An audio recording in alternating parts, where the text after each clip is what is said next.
Good afternoon, Good sir. afternoon. Welcome to our coffee shop, Thank you. Come on. എന്തൊക്കെയാണ് ഈ coffee ഷോപ്പിലെ specialties? sir. Specialties എല്ലാം സ്പെഷ്യലാണ്. Fresh pastry, ice cream, coffee, tea എല്ലാം സ്പെഷ്യലാണ്. അതിരിക്കട്ടെ, അതല്ല ഞാൻ ചോദിച്ചത്. ഈ കോഫി ഷോപ്പിലെ പ്രത്യേകത എന്താണ്? ഇവിടെ പറഞ്ഞതെല്ലാം ഇവിടെ എല്ലാ കോഫി ഷോപ്പിലും കിട്ടുന്നതല്ലേ? അതിൽ നിന്ന് വ്യത്യസ്തമായി ഇവിടെ എന്താണുള്ളത്? അതാണ് ഉദ്ദേശിച്ചത്. വൃത്തി. വാട്ട്? വൃത്തി, ക്ലീൻ. സാറിന് ഇത്രയും വൃത്തി മറ്റെവിടെയും കാണാൻ പറ്റില്ല. ക്ലീനിങ്ങിന്റെ കാര്യമൊക്കെ അവിടെ നിൽക്കട്ടെ, എനിക്കൊരു ക്യാപിച്ചിനോ കൊണ്ടുവരും. ഓക്കെ.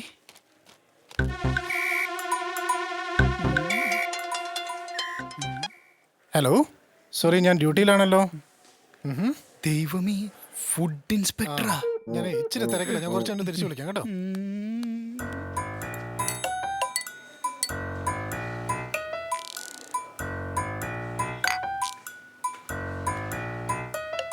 ഓ, രാവിലെ വീട്ടിൽ നിന്ന് ഇറങ്ങിയപ്പോഴേ ഓർഡർ ചെയ്തിരുന്നെങ്കിൽ ഇപ്പൊ കിട്ടിയേനെ. എടാ പ്രിപ്പയർ ചെയ്ത് കൊണ്ടുവരണ്ടടാ. അതിന് പ്രിപ്പയർ ചെയ്യേണ്ടതൊന്നും പറഞ്ഞില്ലല്ലോ, ഒന്ന് വേഗം തരാനല്ലേ പറഞ്ഞുള്ളൂ. വേഗം കൊണ്ടുവന്നാ പറയും ചൂടില്ല പഴയതാന്നൊക്കെ, ചൂടാക്കി കൊണ്ടുവന്നാ പറയും അത് സെർവ് ചെയ്ത് താമസിച്ചു പോയിന്ന്. ഇതിൽ രണ്ടുന്ന് ഏതെങ്കിലും ആയിക്കഴിഞ്ഞാൽ ഹോട്ടലുകാർക്ക് എന്നെ കുറ്റം. ഹോ, മാഡം ചൂടാവുന്ന കണ്ട ഇത് മാഡത്തിന്റെ റെസ്റ്റോറന്റ് മാതിരി ഉണ്ടല്ലോ.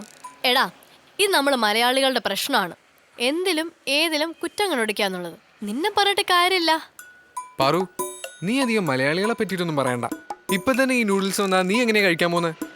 വിത്ത് ഫോർക്ക് ആൻഡ് സ്പൂൺ. അത് നമ്മുടെ സംസ്കാരമാണോ? അല്ല, ഈ ഫുഡും നമ്മളുടെ അല്ലല്ലോ. പിന്നെ എന്തിനാ ഇത് കഴിക്കുന്നേ? Because it's tasty. ഏതായാലും ഇതുപോലത്തെ ആയുധം കൊണ്ട് ഭക്ഷണത്തെ നേരിടേണ്ട ആവശ്യമൊന്നുമില്ല. ആയുധേ മൃഗങ്ങളെ വേട്ടയാടാനാ, അല്ലാതെ ചത്ത് കഴിഞ്ഞ് പ്ലേറ്റിലെത്തുമ്പോൾ കഴിക്കാനല്ല. അതൊന്നും മലയാളികൾക്ക് ചേർന്ന സംസ്കാരമല്ല. വേണ്ട, ഞാൻ മലയാളികളോട് ചേരാനൊന്നും പറഞ്ഞിട്ടില്ലല്ലോ. എടാ, ഫോക്കും സ്പൂണും ഉപയോഗിച്ച് കഴിക്കാൻ അറിയില്ലെങ്കിൽ അത് പറഞ്ഞാ മതി. വെറുതെ മുൻകൂർ ജാമ്യമൊന്നും എടുക്കണ്ട. ശരി, ആയിക്കോട്ടെ. ഞാൻ എന്തായാലും കൈകൊണ്ടേ കഴിക്കുള്ളൂ. എന്റെ സംസ്കാരം വിട്ട് ഞാൻ കളിക്കില്ല. വേണ്ട, ഒന്ന് ദയവ് ചെയ്ത് നാറ്റിക്കാതിരുന്നാ മതി പ്ലീസ്. ശ്രമിക്കാം.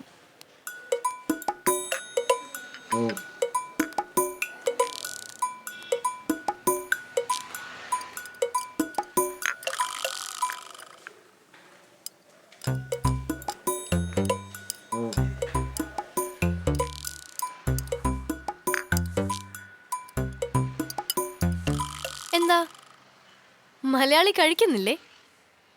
ഇതന്നെ ഒരു പിടി ആവശ്യത്തിൽ അധികമുണ്ട്, അതാ ഒരു പ്രശ്നം.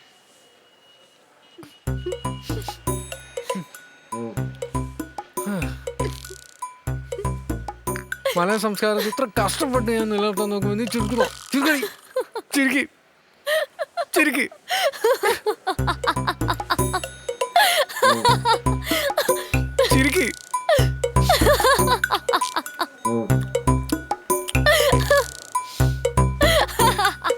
ഓ